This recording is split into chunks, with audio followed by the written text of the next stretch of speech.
Hello. Hello, Kate. You guys look very excited to be there. Listen, it's 2 o'clock in the morning where David is. He's in Germany, so we're thankful for that. Oh gosh. Trust me, I'd rather be back in dreamland, but what the hell? I could see why. So we're gonna wait one. I think There we go. start. Yep. Can you guys see the screen now? Yes. Yep. Cool. So we don't have to have a real official meeting, guys. There's one purpose for tonight, really, which you all got on email. So I'll kind of hand it off to Sean to give some background information, and then I'll fill in kind of some of the gaps.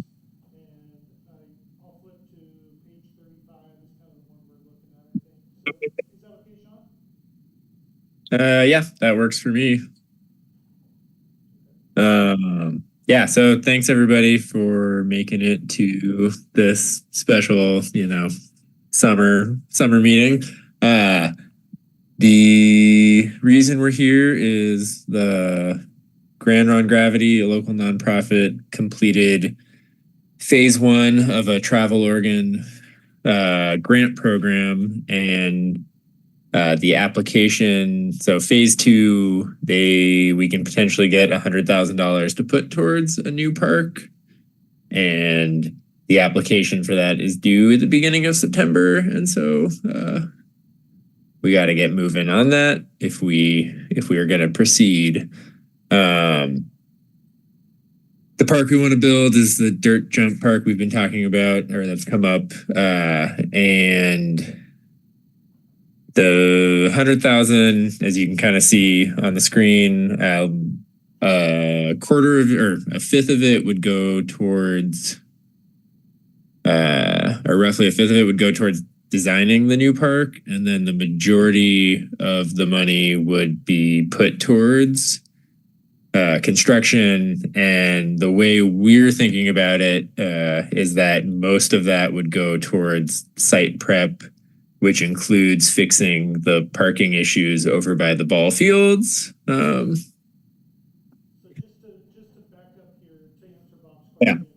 So this location is on the hillside below Gameloft Park, in between Gameloft and Pioneer Parks along Palmer Avenue. So when you travel past Lions Field on Palmer, then you on the left there's a bank. We own the 100 feet back from that bank, from the road. So in that 100-foot strip has been this feasibility study determined that was the best location given public input and committee input and travel Oregon input and everybody else. So the purpose of this meeting is to vote on the fact that you all are okay with Grand Ron Gravity applying for this $100,000.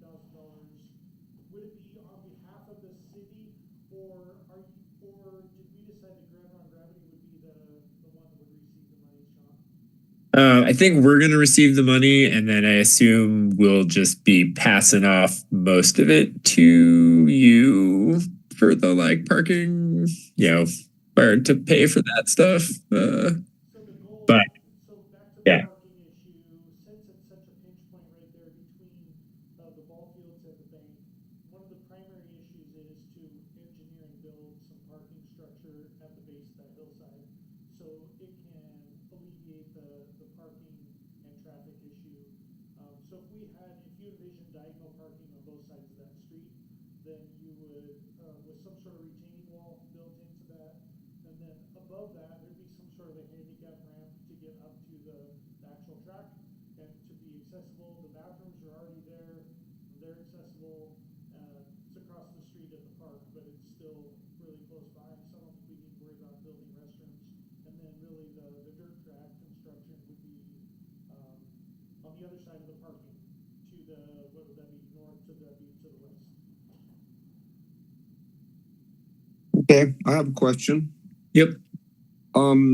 So, who is the property holder directly on the other side of that 100-foot strip of land? Uh, Al Abbotsberger owns that. That's what I thought. And who knows what will get actualized with his plans for that piece of property. So I guess Stu, is that in any way likely to be an issue? Is there any way that he could stomp his foot about it? I'll put it that way. Well, I mean, we own the property. He hasn't submitted any kind of plans or anything development for that property. My big concern would be if in the future he would develop that property into a housing development or other things that we'd have to have, I don't know, some sort of screening or barrier between the two. But That would be his responsibility though, right? exactly. Yeah. Okay, my second question is basically, I think directed towards Sean. You've had a lot of experience now with trail building and trail maintenance. It's on the bottom of a real steep hillside. Are there any hydrologic kinds of issues that could come up, given there'll be some drainage percolating down from the highway or the road above as well? Do you think that's a concern of any kind? Have you thought about that? We've so talked go about ahead. that. And we had the contractor we're hoping is going to actually build the park has looked at the site, and they felt confident that they can kind of take drainage. I mean, they build all over the Pacific Northwest in places that get way more rain and way more moisture. And so they know how to account for that and build in a way that shouldn't be an issue. Okay. There's a couple of little kind of rivulets when it gets raining real heavy that drop down through there. So that was part of my concern, is redirecting that runoff water and stuff when it rains. Yeah, I think that would all be part of the design and the planning, which we'll be paying them to do in more detail with some of this money. They have a certain amount of engineering expertise. They for trail building, yes. Okay. Yeah. Those are my two immediate questions. So I'll move along. Okay, I want to ask a question. How much of Gangloff Park do we own? Because I know that the Native Plant Society is in there. Do we own all the way up to the highway? Yeah, we own that. They are a volunteer group that helps maintain, but we are the property owner. Okay, so then we have 100 feet that belongs to Al. Nope. No, it's 100 feet at the base of the hill that's already part of Pioneer Park, and then Gangloff is like a triangle at the top of the hill, and Al's property is this weird wedge between the highway and the 100-foot strip and Gangloff. So does he interface with the property you want to use? His property runs alongside it. He doesn't currently, I think, have access to that land, at least not from below. I don't know if he has it from that other property he bought. No, well, he only has access through that old nursing home property that's kind of to the southwest of that lot. So he doesn't have any access from Palmer Avenue down below. Okay, but that didn't answer my question. Does he interface? Do we have to cross his property? No, we don't have to touch his property at all. Okay, that's what I wanted to know. He would have to potentially work out, I guess, a deal with the city if he wanted access to his property, but that's sounds like not something he's tried to do yet. Yeah, this is David. Think that things have been floated, but it's all been in the realm of gossip and, what ifs. And I think that the idea of some property swap has been thought of, but again, there's been no propositions, nothing made. Is he even aware of this? Probably not. That's fine. There's no duty to inform. But I think it's just worth talking about it now and making sure that there's no potential for interference or anything down the pike because of the adjacent property owner. It's just worth thinking about now, I think. That's a really good point, David. Sean, I'll double check with the city planning department to make sure that those property lines are still the same just before we go down this path of applying for this money. Because you'd be ashamed if you did a bunch of work and got awarded and then the whole location had to be changed. Yeah, that would be a bummer. It would be a bummer. Are there any other questions? There's one other question, and that is the alternative site that we mentioned in the preliminary talks about this was Riverside. Mhm. Were something to come up and you had to pivot, would that remain a possibility? Would that destroy the idea of the project? For us, I think that would remain a possibility. I guess that would be up to Stu and the committee.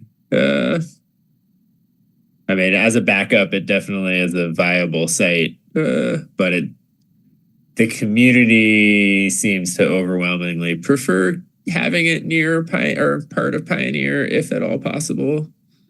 Okay. Just mostly for proximity to like the skate park and the pump track, and that's kind of where that kind of stuff already happens. Okay.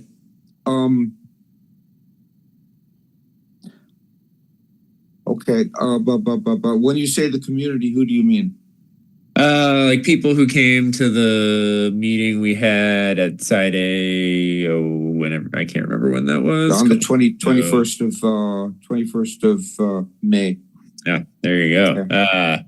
People who were there, and then people we've surveyed or people who've responded to the survey we put out, and also just talking to, parents and kids and riders at the park. Okay.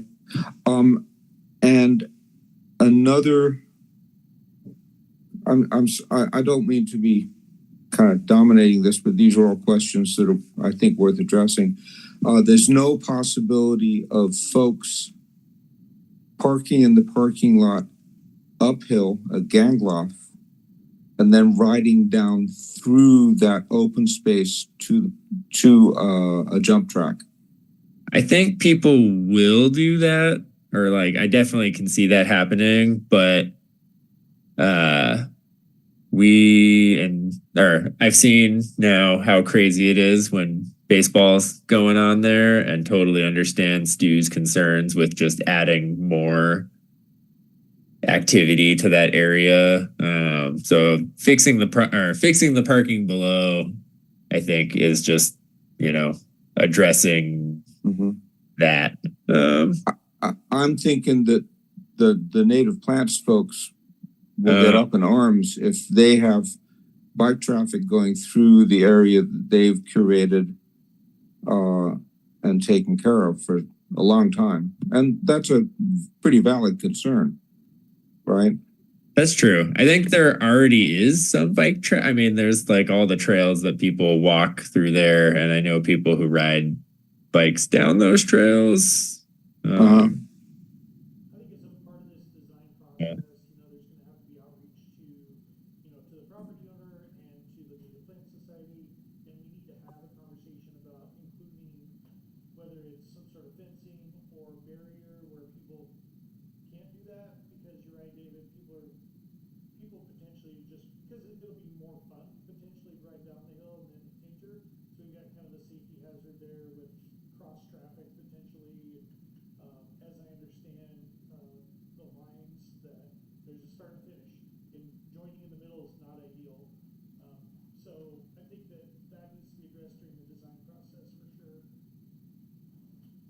think there's also an opportunity to work with the native. I mean, I think long term, the jumps and the park itself isn't going to take up every square inch of land, and there's an opportunity to work with the native plant people on that strip where this park is going to be, and do some work around the park facilities. I have a quick question. I think about the going down from Gangloff Park down into it. There are folks that live up on the hillside that use that trail coming down too. I think that's is that true that they use a trail to come down into town rather than take the road around? They ride their bike. They definitely do. Yeah. So I think that's where the fencing and communication, because that would upset maybe some of those people that are up on the hill, but it's a very small population. Well, they're trespassing across Al's property. I mean, they're not trespassing in a park, but they're trespassing there's an existing trail there. He doesn't seem to care because he hasn't blocked it or anything, but it is directly through his property. Ah, right. Well, I heard there's a machine gun turret going in for the riders coming down. Yeah. Yeah. Okay. Well, okay. Yeah. No, I was just thinking that the folks that live up the hill, if you fence that off, and I appreciate they're going through Al's property, but they do use that as not just as a pathway. So.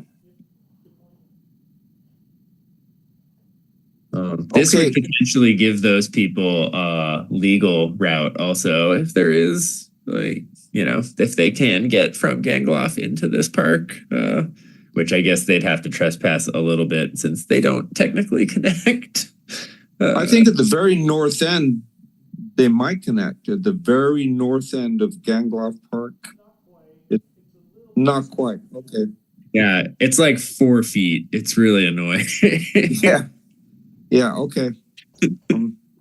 Maybe we can chisel that out of Al's grasp. Yeah, good luck. Okay, so Because this is outside the master plan, that's why I had Sean bring this before you, and that's why we needed to do it in July, because the grant's due in September. So what we're looking at is a motion to support this project, not anything to do with the grant application, because that's going to be handled by Grand Ron Gravity. We're not authorizing them to write a grant. You're not doing anything with a grant or any kind of action with Travel Oregon. So you're simply some sort of motion that would support Grand Ron Gravity's efforts to develop this project through a series of phases in the future. yeah, so that's exactly what I was going to ask next. Was are there any other questions or comments from commission members before we put forward a motion? If not, I'm going to ask one of the commission members to verbalize such a motion as Stu just discussed. I'll make a motion that we support the Grand Ron Gravity's grant proposal, and as they develop it, we approve it. I think that encompasses the language that we need. Not quite the grant proposal, but the project. Okay, I will amend my motion to say the project development as opposed to the grant itself. Okay, I would say we should support both the project and the grant proposal. Is that what? That's fine. I think that in their grant proposal, they're going to say that the Parks and Recreation Advisory Commission, supports this project and looks forward to a future partnership or something like that. There we go. Yeah. Given that Stu will develop the final language, we can certainly put it to a vote on the principle of what Darren just said. So can I have a second for that? Second. Excellent. Can I have a vote on that, please? All in Aye. favor? Aye. Aye. Aye. Aye. All right. Aye. Okay. I think that kind of takes care of it, really. Congratulations, Sean. And I think that I speak for the commission. We're really happy and proud that a group of citizens, again, is just doing this tremendously effective job on improving recreational possibilities for our citizens and especially youth. Yeah, it's great. It's real cool. And I'm excited to see how it's going to evolve. I got to tell you, I got no clue. I don't have a visual in my head of what this is going to look like. Just no idea. So it's going to be a great surprise. All right. If you would, Mr. Chair, we'll do like a quick 2-minute roundtable just with staff and then any other questions that come up. Is that okay? That's completely okay. Why don't we go with Chris first?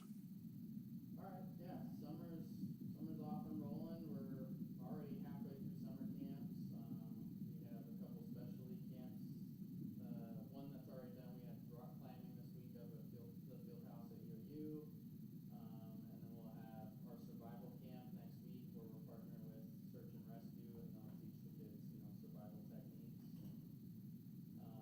Our adult soccer league wrapped up a couple weeks ago and everyone was really happy with it. I got a lot of compliments on how even the teams were and how fun it was, for the next year. There was even talk of working with the PFAW because they have an indoor soccer set up there for maybe doing an indoor league this winter, adult indoor league. Wow. Cool. So there's that. And then yeah, our summer events are off and rolling. Concerts in the park started tonight. That's why I was a little late. I was over at Riverside helping get that sorted and organized. So for the next 6 weeks on Thursday nights at 6 p.m. there's free music at Riverside Park. So got a really good lineup of bands and stuff this summer. So that's pretty cool. The couple events have kind of dropped off. I don't know what's going on this summer, but a little lack of interest. We were supposed to have a 3v3 basketball tournament this Saturday, but I got no team. I only had one team sign up, which last year we had 6 adult teams sign up. So the Morgan Lake Regatta, which is supposed to happen next Saturday, only has 1 team signed up so far. So I don't know if that's going to happen either. So and then our Moonlight softball tournament has 4 teams signed up, which we need 12. So learning some of these events either need a change or something. So we'll look into that once summer's over and kind of retool and get back to the drawing board. Okay. Now I'll look forward to a report about that. Mark. Yeah, so swim lessons are booked. Chloe is finishing lifeguard class tonight. They were testing when we walked over here, so hopefully they're all certified and we can get some more lifeguards on staff. They finished the boiler install minus some insulation on the pipes, which hasn't come in yet.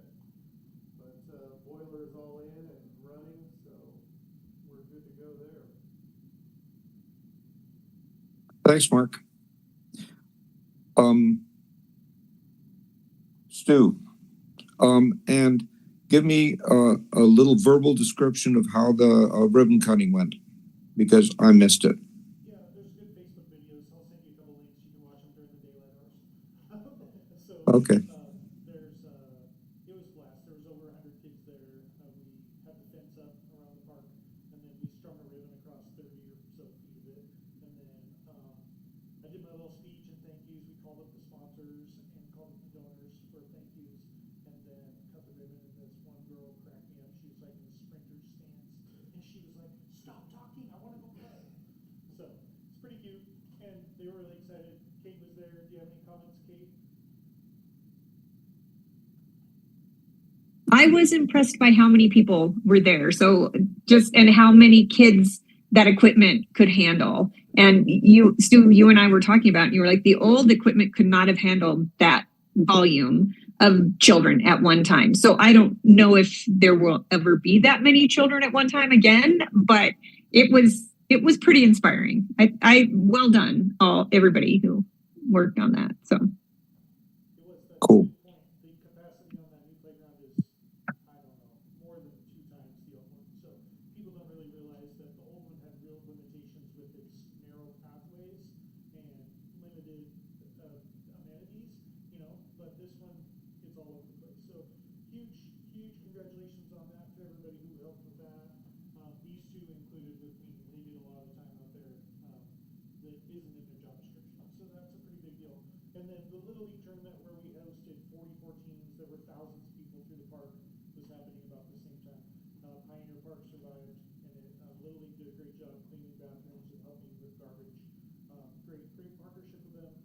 So doing the final paperwork for the playground, getting the reimbursements, and then we'll be on to the splash pad. That's our next priority. That's your next priority. But first, also CHD, if you remember, purchased some shade canopies and some exercise equipment that'll be going in before this fall. So shade canopy at Candy Cane and at Benton, and the exercise equipment around the playground at Riverside. Once that goes in, it's going to be like unbelievable facility for this size of town. It already is, but with that equipment, we're going to be cutting edge. So good stuff. Okay. Is there anything else from any of the commission members before we move to adjourn? oh, usually you ask for volunteer hours, and for the first time I have some. That's okay. So La-di-da. there's a timesheet you have to fill out, and I'll send it out again. Oh. So you just have to email Okay. it to me. No problem. All right. I was just proud. I finally had some. La-di-da. Okay, so if there's nothing else, ladies and gentlemen, let's adjourn our special meeting for the approval of the new jump track. And I hope you all have a good afternoon. Good I'm night. going to go back to dreams of Wiener Schnitzel. Yeah. Yeah, safe travels. Yeah. Bye-bye. Bye.